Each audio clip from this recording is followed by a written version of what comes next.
students, welcome back to Pradesh. I, your Deepika Yadav ma'am, going to teach you mathematics, and as you all know, we were doing this chapter number 3, understanding quadrilaterals.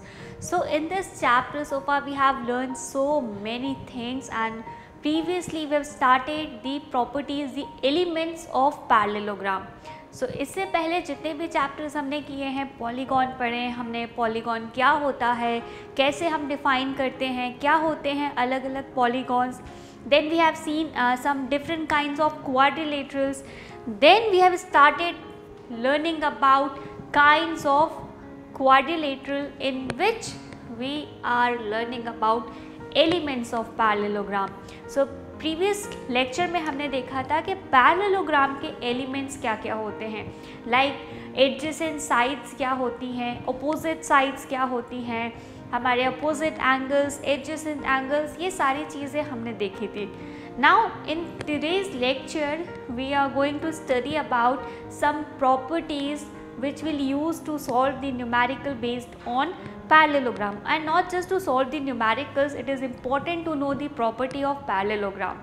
So चलिए देखते हैं क्या है हमारी property. So property, first property जो है वो कह रही है the opposite sides of a parallelogram are of equal length. सो पहले भी हमने पढ़ा है, राइट. सो पैरेललोग्राम की प्रॉपर्टीज़ हम क्या समझते हैं. पैरेललोग्राम में हमारे पास क्या है. So you can see here we have a parallelogram. Why we are saying that it is a parallelogram? We have learned about the properties of parallelogram. In a parallelogram we have the pair of opposite sides parallel. Correct, यही पढ़ा है हमने parallelogram में कि parallelogram में जो pairs होते हैं अपोजिट साइड्स वाले वो होते हैं पैरेलल. नाउ पैरेलल तो चलो ठीक है, यहाँ ये प्रॉपर्टी हमसे कह रही है कि अपोजिट साइड्स जो हैं उनकी जो लेंथ है वो इक्वल है. क्यों है, कैसे मान लें हम क्या इक्वल है. तो चलिए देखते हैं. Parallelogram, you can see this is also a parallelogram. Rectangle जैसा दिख रहा है but it is fulfilling the properties of parallelogram, तो इसे भी हम पैरेललोग्राम की कैटेगरी में कंसिडर करते हैं. Now if we'll look closer in this diagram you will see that यहाँ पर क्या है, 2 सेट स्क्वायर हमने लिए हैं. सेट स्क्वायर, इनकी लेंथ जो है वो हम चेंज नहीं कर सकते, जितनी होगी उतनी होगी. So now I have put 2 set square together like this and this is making a parallelogram. तो अब ये जो प्रॉपर्टी है अब यहाँ से हम चेक कर सकते हैं. You can measure the length, it is already measured here. यहाँ पर लेंथ ऑलरेडी मेंशन है, तो हमें पता है कि इस वाली की लेंथ कितनी है और सिमिलरली इस साइड की भी लेंथ कितनी है. You will get both of them are of equal length. तो ये अपोजिट साइड्स जो हैं ये इक्वल हो गए. Similarly these 2 sides are also of equal length. तो एक तो ये तरीका हो गया, हमने पता कर लिया कि हमारे अपोजिट साइड्स जो हैं वो इक्वल मेजर के हैं. एक और चीज़ हम कर सकते हैं, वो क्या है, इस पैरेललोग्राम को डायगोनली कट कर लो and then try to put one part over another, that like that कि एक वाला जो पार्ट है वो दूसरे वाले को कोइंसाइड करेगा. और जब हम इसको ऐसा रखेंगे, हम इसको कट करके एक दूसरे पर ओवरलैप करेंगे, we will see they will completely coincide with each other, they will completely overlap each other. So ऐसा कब पॉसिबल है? ऑब्वियसली ऐसा तभी पॉसिबल है जब इनकी लेंथ जो है they are of equal length. इनकी जो साइड्स हैं वो इक्वल लेंथ की होंगी, तभी एक दूसरे को कोइंसाइड करेंगे. तो कोई भी एक पैरेललोग्राम उठाइए, कट करिए, ओवरलैप करके देखिए, यू विल फाइंड दैट इनके जो अपोजिट साइड्स हैं उनकी लेंथ जो है वो इक्वल ही आनी है. सो अब हमारे माइंड में ये प्रॉपर्टी लॉक होने वाली है. पैरेललोग्राम है, अपोजिट साइड्स पैरेलल होते हैं, ये हम पहले ही सीख चुके हैं. अब हमें मिल गया है कि पैरेललोग्राम के अपोजिट साइड्स जो हैं वो लेंथ में भी इक्वल होते हैं. क्लियर? Let's see. यहाँ पर हमने देख ही लिया है, 2 सेट स्क्वायर पुट किए हैं हमने यहाँ पे और उससे एक पैरेललोग्राम बना और हमें मिला कि उसकी अपोजिट साइड्स जो है वो इक्वल है. Now let's do this question, this example. In this example we have Find the perimeter of a parallelogram in the figure given here. Parallelogram is PQRS is the parallelogram in which we have given this QR side as 7 cm and PQ side as 12 cm. Now, if we'll have to find the perimeter of any figure or anything, what we'll do? We'll just add the boundary conditions. We'll find the sum of the boundary length. Correct, perimeter का यही मतलब होता है, not for the specific shape. सारे specific shape के लिए हमारे पास formula नहीं है, और अगर है भी और बाय चांस हमें नहीं याद है तो हमें पता है कि जो पैरीमीटर है वो क्या है. बाउंड्री कंडीशंस, बाउंड्रीज की लेंथ को हम ऐड कर देंगे, so we'll get the perimeter. So अब अगर हम यहाँ पर उस फॉर्मूले को अप्लाई करना चाहें तो क्या हमारे पास सारी की सारी लेंथ है? Because it is given here, this length is of 7 centimeter and this length is of 12 centimeter. What about these two lengths? इन दोनों का क्या? But हमें पेरीमीटर अगर फाइंड आउट करना है तो हमें वहाँ से सारी की सारी साइड्स चाहिए. If we are going by this way that हमें सारी की सारी बाउंड्रीज को ऐड करना है. So we have just learned this property that the opposite sides of a parallelogram are equal. Yes, so we'll apply this property here कि हमारे जो पैरेललोग्राम के अपोजिट साइड्स होते हैं वो इक्वल होते हैं. तो अब अगर हमें दिया गया है कि PQ जो है वो 12 है, सो ऑब्वियसली इसके अपोजिट साइड जो RS है या SR भी हम उसे बोल सकते हैं, वो भी 12 सेंटीमीटर होगी. सिमिलरली जो QR है which is given as 7 centimetre, so opposite side of QR is PS, so it will be 7 centimetre. लीजिए सारे साइड्स मिल गए. Now you just have to solve it. So in a parallelogram opposite sides are equal. We have learned this thing just before this slide. So now let's write the values of the opposite sides. So here, therefore,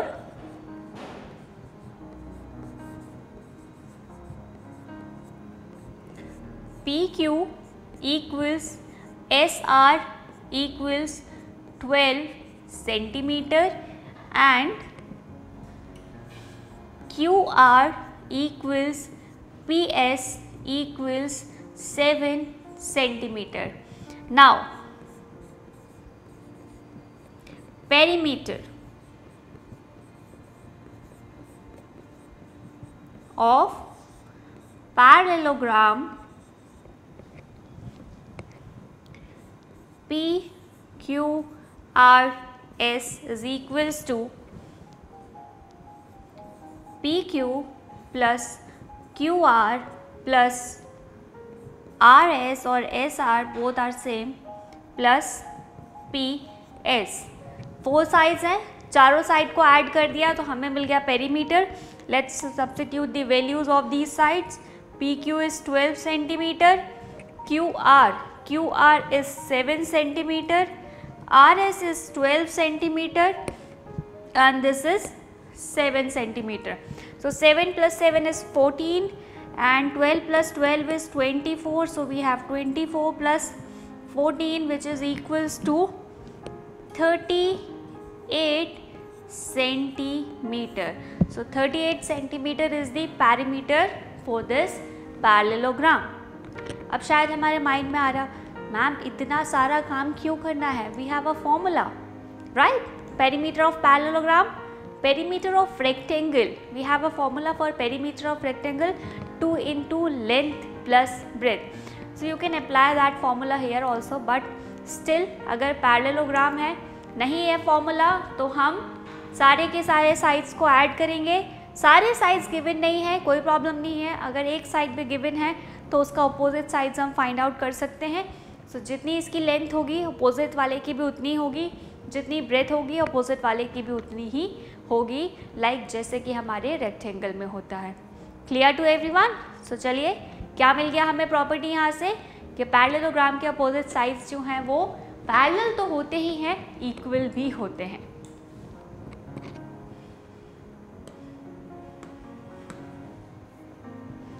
Okay, next property is saying it is about the angles of a quadrilateral. So far we have seen the parallelogram have adjacent angles, opposite angles, but there is a relation between these angles, basically about the opposite angles. Now what is it? Let's see. Angles of a parallelogram के साथ हमारे पास एक property है वो जो कह रही है वो ये है, the opposite angles of a parallelogram are of equal measure. So इस प्रॉपर्टी में क्या है, if we have a parallelogram ABCD here, so this property is saying that the opposite angles are of equal measure. Like if I'll take the angle A, so opposite angle of A is angle C. I taught you in the previous lecture what do we mean by opposite angles and adjacent angles. So here angle A का opposite angle है angle C. तो जितनी value हमारे इस angle A की होगी उतनी ही value इस एंगल C की भी होगी. सिमिलरली एंगल B को अपोजिट जो है एंगल D है, तो जितना वैल्यू एंगल B अपने आप में रखेगा उतनी ही वैल्यू हमारे एंगल D की भी होगी. सो अगर एक पैरेललोग्राम है उसका एक हमें एंगल गिवन है, तो अगर एक एंगल है तो ऑब्वियसली हमारे पास उसका अपोजिट एंगल का मेजर भी है वहाँ पर गिवन. तो इस तरीके से बाय यूजिंग दिस प्रॉपर्टी हम दोनों एंगल अपोजिट एंगल्स को कंसिडर कर सकते हैं that they are of equal measure. पर ऐसे कैसे मान लें हम, राइट? यही हमारे माइंड में आ रहा हो. ऐसा थोड़ी है कि बस बोल दिया और हमने मान लिया. तो चलिए प्रूफ करके देख लेते हैं ऐसा हो रहा है या नहीं. So I have taken a parallelogram here, you can see. If you are not seeing it, let me draw it. I am taking a parallelogram here.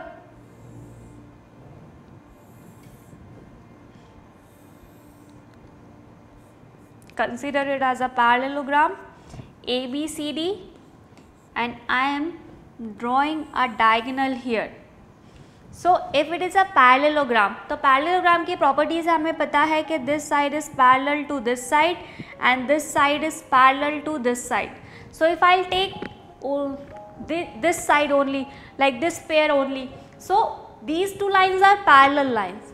So we have learned before in the properties of parallel line that if a line intersect two parallel lines then it will be a transversal. So this line AC is the transversal here and CD and AB are the parallel lines.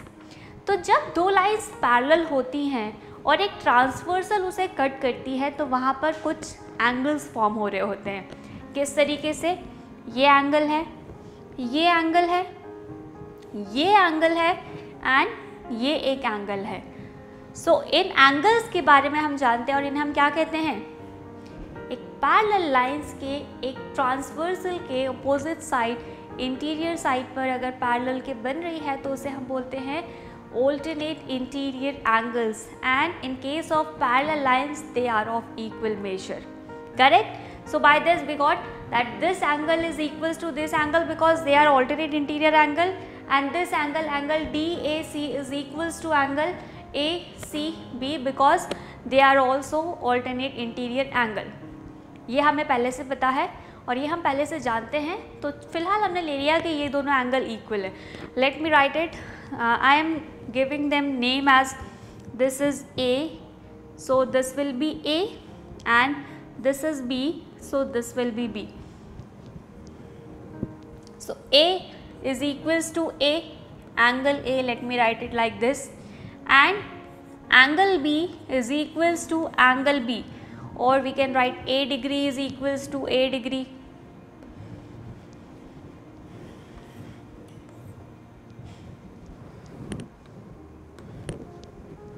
So by this thing, this is equation 1. Let me take it as A dash and B dash, and this is equation 2. Now I am adding both the equation.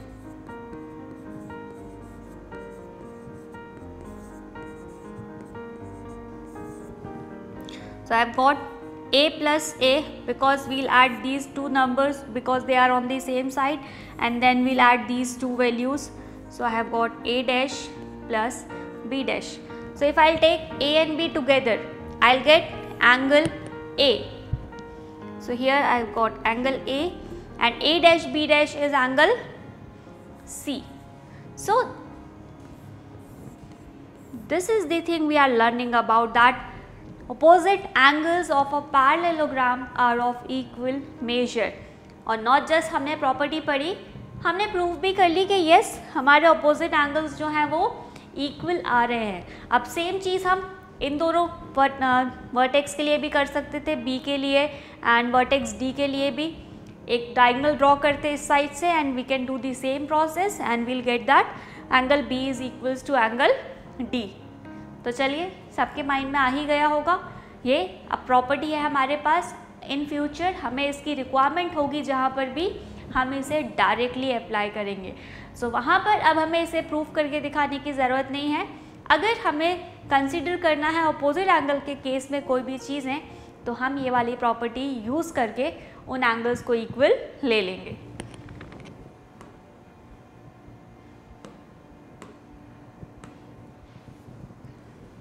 So next, here we have an example in figure 3.26. This is the figure given here. BEST is a parallelogram.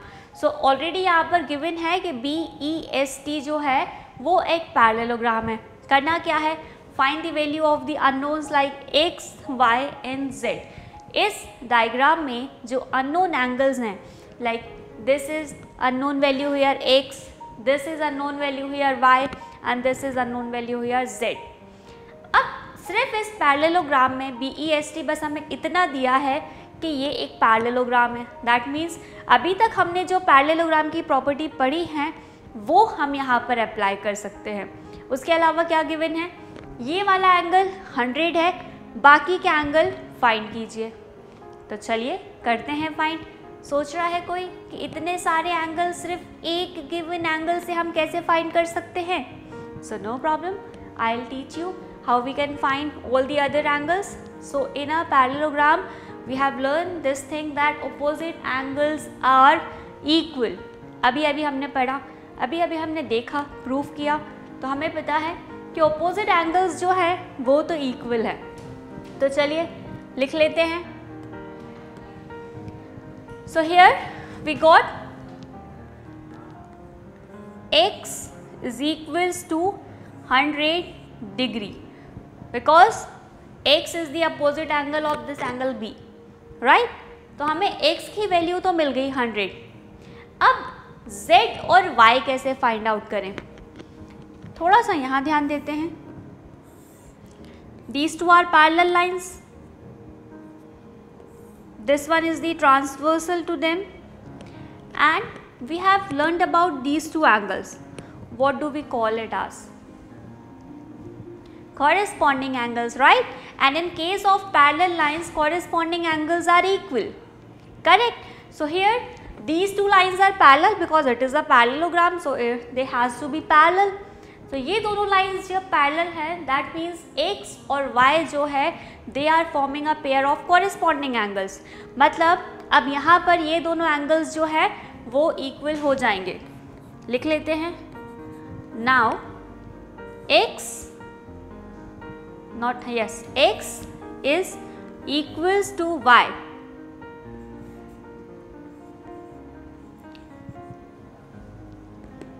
Corresponding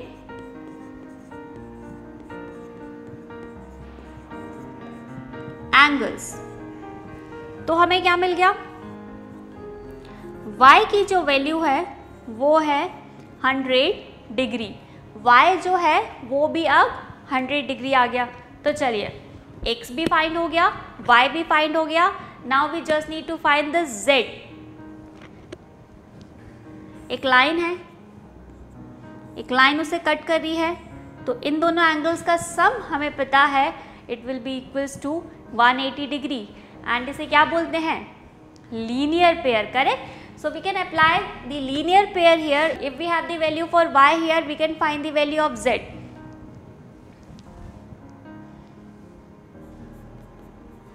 Also, y plus z is equals to 180 degree. Linear pair.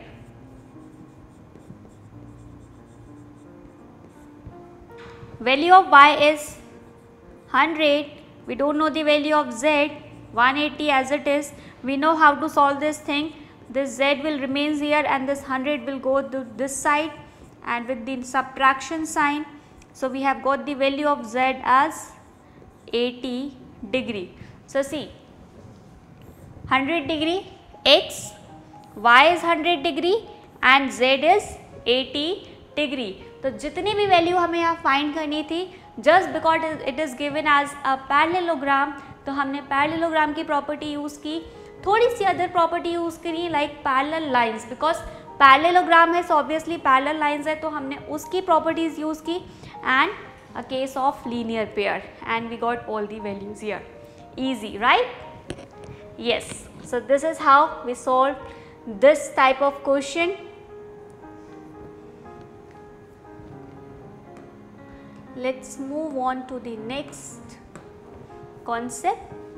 So next concept is about this property which is saying adjacent angles in a parallelogram are supplementary. तो हमने ये देखा कि opposite sides जो हैं वो equal हैं, parallel भी हैं. Then we have seen the case of angles in which we have seen that opposite angles are equal, but in parallelogram we have adjacent angles also, and this property is saying that the adjacent angle of a parallelogram are supplementary. What do we mean by this supplementary? Let us take the example of this parallelogram. In this parallelogram, this A and D are making a pair of adjacent angle. Similarly, D and C are adjacent to each other, and B and C are adjacent to each other. Correct? If we will take the example of A and B only, so this supplementary, by the term supplementary we mean that if we will add these two angles, we will get the sum as 180 degree. तो supplementary angle का मतलब है कि इन दोनों angles का जो sum है वो आना चाहिए 180 degree.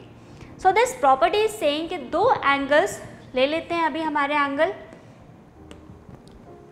A plus angle B, ये दोनों का जो सम है, not just only these two angles, बाकी के भी जो एडजेसेंट हैं उनका एंगल का सम कितना होना चाहिए 180 डिग्री. तो ये प्रॉपर्टी है, ये ट्रू है, ये सारे पैरेललोग्राम के केस में एप्लीकेबल है और होता ही है ऐसा. पर हम कैसे माने? करेक्ट, यही सोच रहे होंगे. तो कोई बात नहीं, प्रूफ करके देखते हैं क्या ऐसा होता है भी कि नहीं होता है. एक छोटा सा प्यारा सा पैरेललोग्राम हमने ले लिया है. नाउ इस पैरेललोग्राम में हम इस प्रॉपर्टी को प्रूफ करने की कोशिश करते हैं. अगर ये ट्रू है तो ऑब्वियसली हम इसे प्रूफ कर पाएंगे, और वैसे तो हमें पता है प्रॉपर्टी ट्रू है. अब आया कैसे है वो समझ लेते हैं. एडजेसेंट एंगल्स की बात हो रही है. Let me take this angle and this angle. These two are adjacent to each other. Let me name it as this is angle A and this is angle B. Now, right now I am taking another angle which is this. So if I name it as X and let me name it as Y and Z. So we have just seen that y and x are corresponding to each other. That means इन दोनों की जो value है they will be equal. लिख लेते हैं. x is equals to y, corresponding angle. They are forming a pair of corresponding angle.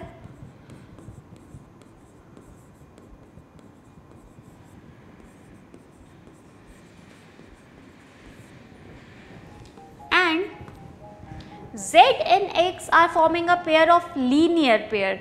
So we can write it as X plus Z is equals to 180 degree.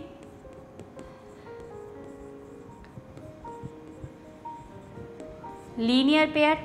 So now we can replace this X by this Y because X की जो value है वो Y है. So I am writing this y in place of x, so I have got a y plus z is equals to 180 degree.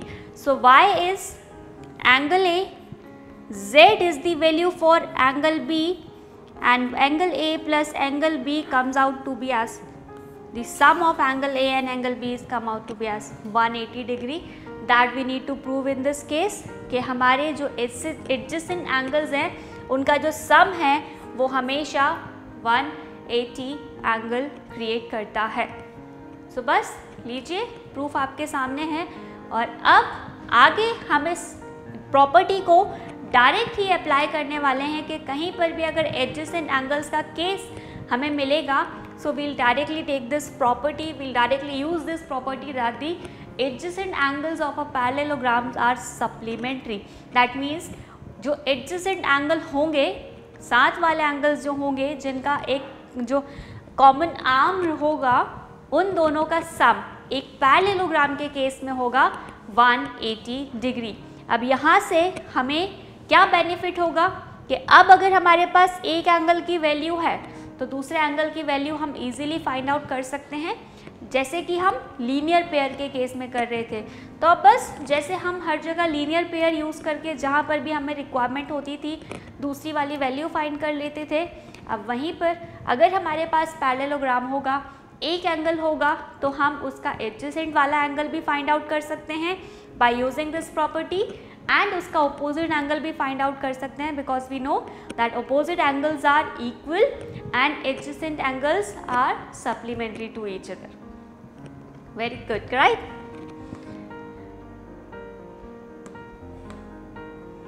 सो कितना easy है parallelogram, right? एक एक property हमने देखी है, कितने प्यार से इजीली सारी चीज़ें सॉर्टेड वे में चल रही है. और अब जैसे जैसे प्रॉपर्टी हमें मिलती जा रही है वैसे वैसे ये पैरेललोग्राम जो है हमारे लिए उतना ही इजी होता जा रहा है, right? Now let's solve this question.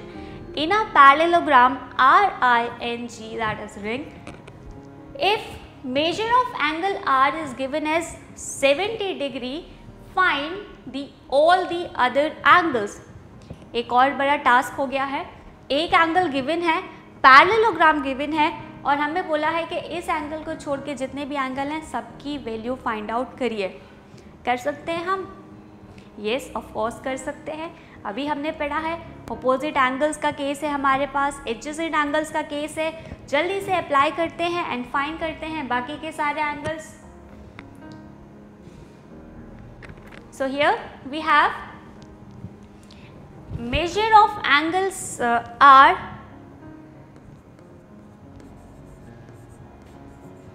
is equals to 70 degree. तो R जो है, R के ऑपोजिट वाला एंगल है N. Therefore angle R, measure of angle R is equals to measure of angle N, and they both will be equals to 70 degree, because we know that opposite angles of a parallelogram are equal. तो यहाँ हमने use की है equal वाली property, और जहाँ पर हम जानते थे कि अगर ऑपोजिट एंगल्स हैं वो दोनों इक्वल होंगे. चलिए, दो एंगल तो हमारे पास अब आ गए हैं. एंगल R आ गया है, एंगल N आ चुका है. Now we need to find angle GNI. ये कैसे करें? अभी जस्ट हमने पढ़ा है adjacent angles are supplementary. That means angle R और एंगल I जो सम है इन दोनों का वो होगा 180 डिग्री. लिख लेते हैं.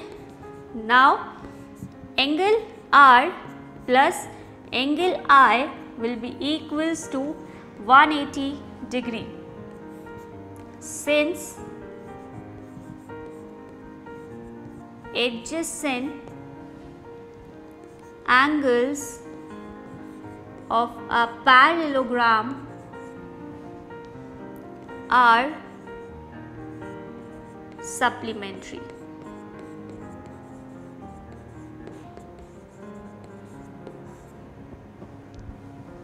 So here we have value of angle R. I am not writing it in this way, measure of angle R, I am just writing angle R.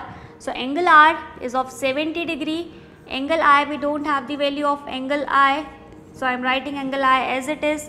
Now we can find the value of angle I because I can transpose this 70 to RHS. So I have got 180 minus 70, which is equals to 110 degree. So I have got the value of I as 110 degree.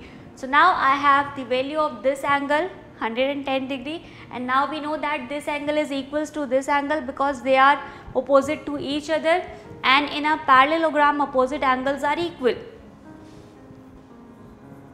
And we have angle I equals angle G, both are equals to 110 degree. You can write opposite angles of a parallelogram. So we have got all the 4 angles here, 2 of them are here and 2 of them are here. Easily हमने सारे के सारे angle find कर लिए। कब? जब हमें given था कि ये जो फिगर यहाँ पर है ये एक पैरेललोग्राम है और सिर्फ इसका एक एंगल हमें गिवन था, और उस एक एंगल और पैरेललोग्राम की प्रॉपर्टीज़ का यूज़ करके हमने बाकी के सारे एंगल्स फाइंड आउट कर लिए। ईजी था, राइट? बहुत ईजी था। Yes, parallel, as I told you, parallelogram है ही बहुत easy. Property is based on the diagonal of a parallelogram, and this property is saying that the diagonal of a parallelogram bisect each other. Now what do we mean by bisect? Bisect means to cut the parts in equal length. That means this property is saying कि जो parallelogram के diagonals होते हैं वो एक दूसरे को equally intersect कर रहे होते हैं, एक दूसरे को इक्वली कट कर रहे होते हैं। You can see this diagonal intersected by this diagonal, so this diagonal is intersecting the previous one in 2 parts. It is dividing the previous one in 2 parts, and this property is saying that these 2 parts are of equal length. तो parallelogram की एक और property ये है कि हमारे ये property जो है वो बेस्ड है डायगोनल्स पर, और ये कहती है कि हमारे जो डायगोनल्स होते हैं वो एक दूसरे को कट करते हैं, और कट करने के बाद जो पार्ट्स फॉर्म होते हैं they are equal to each other. That means इस वाले डायगोनल का ये वाला पार्ट इसी वाले डायगोनल के दूसरे वाले पार्ट के इक्वल होगा, and part of this diagonal is equals to part of it. Clear? अब ये तो सिर्फ हमने पढ़ा, लेकिन समझेंगे कैसे? तो अब हमारे पास ये पैरेललोग्राम है, you can C.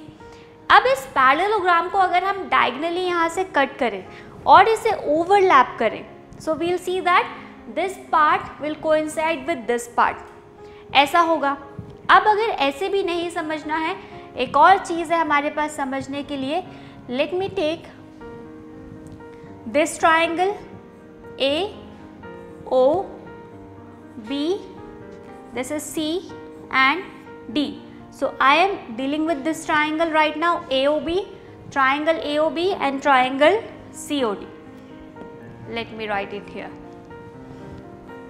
In triangle AOB and triangle COD, we know that the opposite sides are parallel and equal, correct? So we have got AB is equals to CD, right?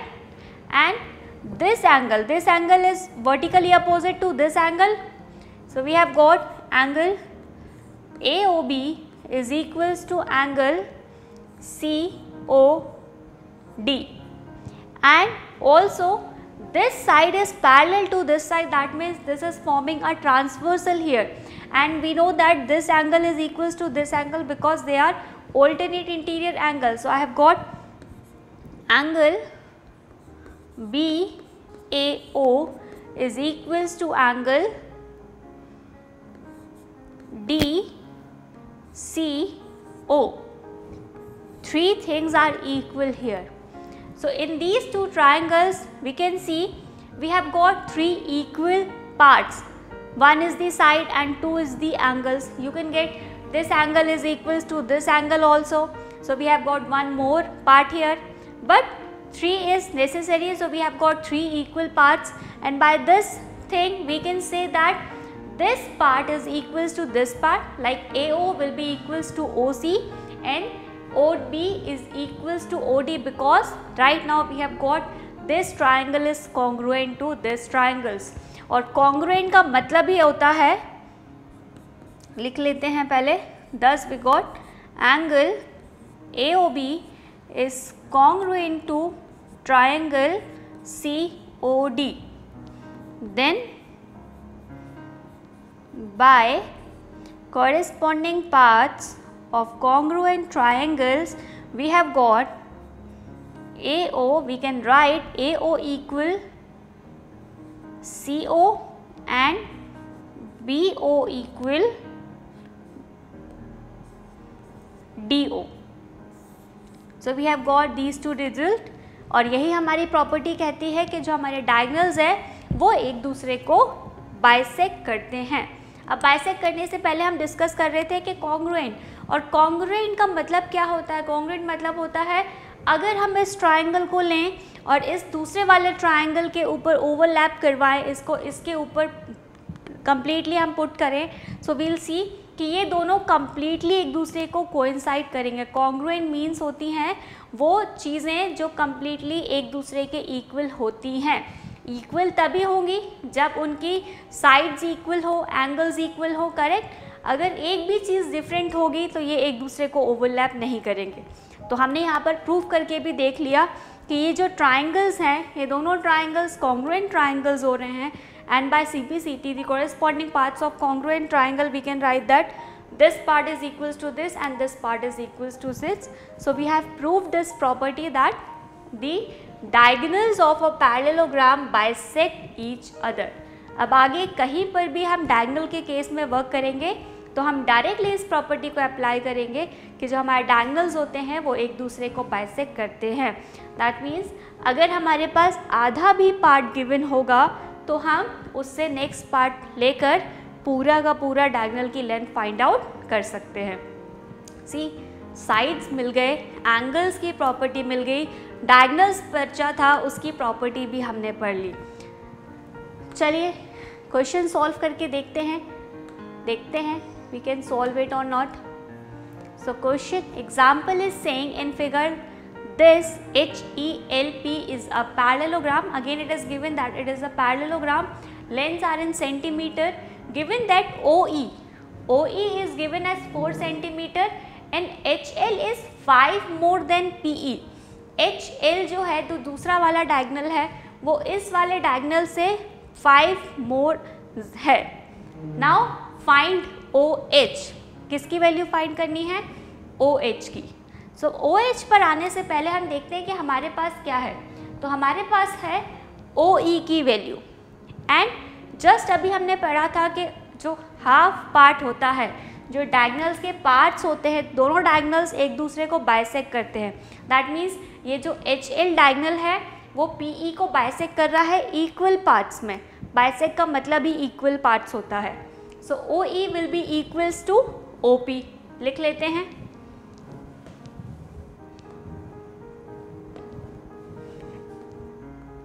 Since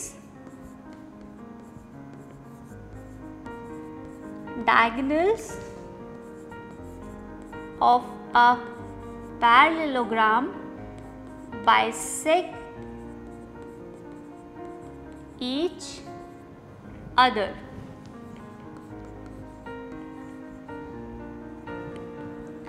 so we have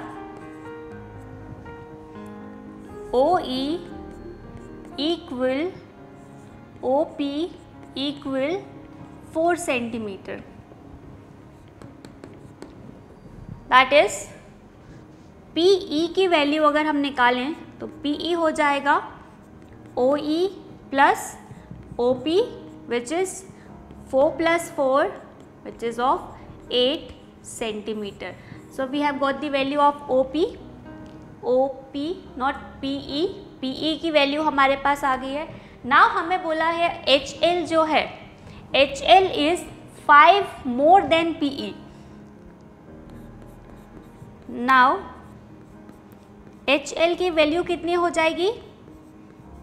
PE plus 5. यही बोला है question में.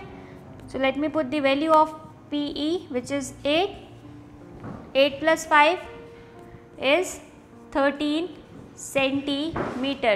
So we have got that value of HL is 13 centimeter.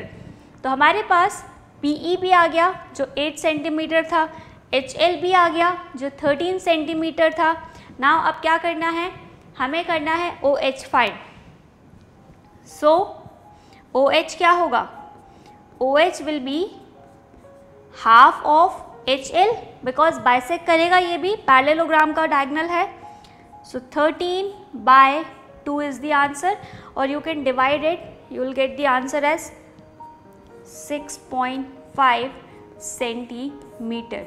So we have got the answer as 6.5 because 13/2 था, divide किया, decimal में answer आया. तो हमने क्या देखा यहाँ पर कि डायगोनल्स जो हैं उनके रिगार्डिंग भी हमारे पास पैरेललोग्राम में प्रॉपर्टी है. और अगर पैरेललोग्राम गिवन है, डायगोनल्स के केस में जो डायगोनल्स होते हैं वो एक दूसरे को बाइसेक्ट करते हैं. सो बहुत सारी प्रॉपर्टीज़ पढ़ ली हैं. साइड्स के रिगार्डिंग हमने देखा कि ऑपोजिट साइड्स इक्वल होते हैं, पैरेलल ऑब्वियसली हमें पता था. हमने देखा ऑपोजिट एंगल्स इक्वल होते हैं, एडजेसेंट एंगल्स जो हैं वो सप्लीमेंट्री होते हैं. Then we have seen the case of diagonals, that diagonals bisect each other. So now we have almost all the properties of parallelogram. We have learned all the properties of parallelogram. So अब parallelogram के case में हम most of जितने भी questions हैं वो easily solve कर सकते हैं. So that's it for today. Now in the next part we'll start exercise 3.3 where we'll solve the questions related on what we have studied so far in the parallelogram. So stay tuned for us. So पता कैसे चलेगा next part कब आना है? So for that you have to subscribe to our channel. Don't forget to hit the bell icon so that you can know, you will get the information. So that's it for today. Now I'll see you in the next video where we'll start the exercise 3.3 of our NCERT book, where we'll solve the questions based on the properties of parallelogram, and not just the property of parallelogram, we'll do the questions based on whatever we have learned so far. So stay tuned with us. See you in the next video, and don't forget to subscribe to our channel and press the bell icon so that you will get the information about the next part. So that's it. Thank you.